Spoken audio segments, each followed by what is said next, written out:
Bismillahirrahmanirrahim. Assalamualaikum warahmatullahi wabarakatuh. Kembali lagi di channel Pena Pencari Hikmah. Kali ini kita akan bahas saat 3 elit musyrik Quraisy ketagihan bacaan Al-Quran Nabi Muhammad sallallahu alaihi wasallam.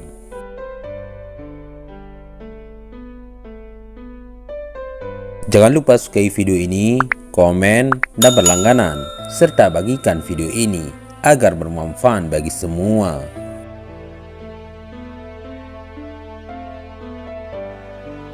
Di antara petinggi musyrik Quraisy yang menentang dakwah Islam yang dibawa Nabi Muhammad sallallahu alaihi wasallam adalah Abu Jahal bin Hisham, Abu Sufyan bin Harb, dan Al-Akhnas bin Syariq.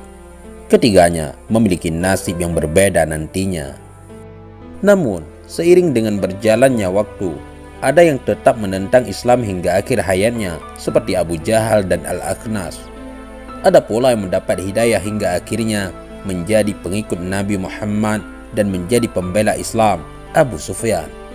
Pada saat-saat kelahiran Islam, ketiga elit Quraisy tersebut, Abu Jahal, Abu Sufyan, dan Al-Akhnas, kerap kali menyelinap ke rumah Nabi Muhammad untuk mendengarkan bacaan Al-Quran. Ketiganya datang sendiri-sendiri, masing-masing tidak saling tahu kalau ada orang lain melakukan hal yang sama, yakni mencuri dengar bacaan Al-Quran Nabi Muhammad. Ketika tiba di rumah Nabi, mereka mengambil tempat duduknya masing-masing sampai setiap dari mereka belum mengetahui tempat duduk temannya. Mereka sengaja tidak tidur sepanjang malam hanya untuk mendengarkan Nabi Muhammad membacakan Al-Quran. Mereka baru pulang ketika fajar sudah tiba. Di tengah jalan, Abu Jahal, Abu Sufyan, dan Al-Akhnas saling bertemu di salah satu jalan.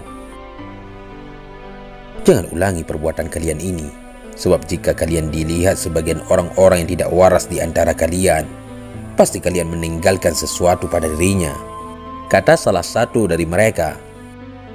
Keesokan malam harinya, ketiganya datang lagi ke pinggir rumah Nabi Muhammad untuk mendengarkan bacaan Al-Quran. Ketika pulang, mereka saling kepergok.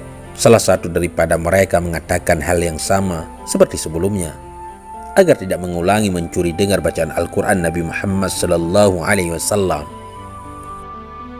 Sahabat Pena Pencari Hikmah, meski berjanji untuk tidak melakukannya lagi, mereka tetap menyelinap ke rumah Nabi Muhammad, seolah-olah mereka ketagihan dengan bacaan Al-Quran. Akan tetapi, hal tersebut tidak sampai membuat ketiga elit Quraisy tersebut masuk Islam. Memang Al-Quran adalah mukjizat terbesar Nabi Muhammad. Ia bukan puisi, prosa, atau syair. Namun kalimat Al-Quran begitu indah. Siapapun yang mengerti bahasa Arab pasti terpukau dengan keindahan susunan kalimat dan isi Al-Quran. Oleh sebab itulah, Allah menantang siapapun untuk membuat seperti Al-Quran. Namun, tidak ada seorang pun yang mampu membuat yang sepadan apalagi melebihi Al-Quran. Sahabat Pena Pencari Hikmah, keindahan Al-Quran membuat para elit-elit musyrik Quraisy terlena, tidak terkecuali Abu Jahal, Abu Sufyan, Al-Akhnas. Meski menentang dakwah Islam, namun nyatanya mereka begitu menikmati bahkan ketagihan dengan bacaan ayat Al-Quran. Abu Jahal sendiri dikenal sebagai pribadi yang kejam, bengis, dan tidak segan menghabisi lawan-lawannya. Karena sikapnya yang seperti itulah, Abu Jahal dijuluki sebagai Fir'aun pada zaman Nabi Muhammad. Salah satu sahabat yang merasakan tangan dingin Abu Jahal adalah Sumayyah. Ia gugur setelah mendapatkan siksaan dari Abu Jahal.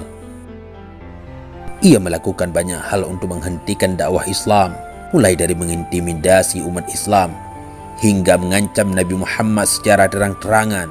Ia pula lah orang yang menyulut terjadinya perang Badar. Abu Jahal tetap menolak Islam hingga akhir hayatnya.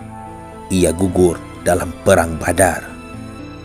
Sama seperti Abu Jahal, Abu Sufyan bin Harb juga orang yang gigih memerangi dakwah Nabi Muhammad selama kurang lebih 20 tahun.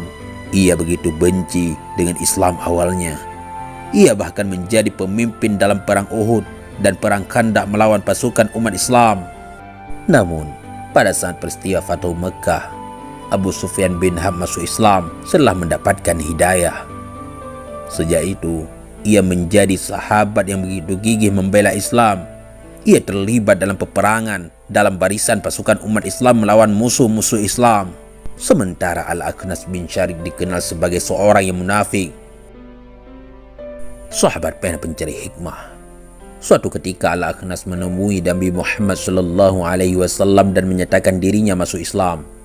Namun setelah keluar dari majelis Nabi, ia melewati kebun tanaman dan hewan milik umat Islam. Ia kemudian membakar kebun tersebut dan membunuh hewan-hewan tersebut. Atas beberapa tingkah munafik Al-Akhnas, Allah kemudian menurunkan beberapa ayat diantaranya Al-Baqarah, Al-Qalam, dan Al-Humadzah. Wallahu a'lam bissawab. Mudah-mudahan ini semua bermanfaat. Assalamualaikum warahmatullahi wabarakatuh.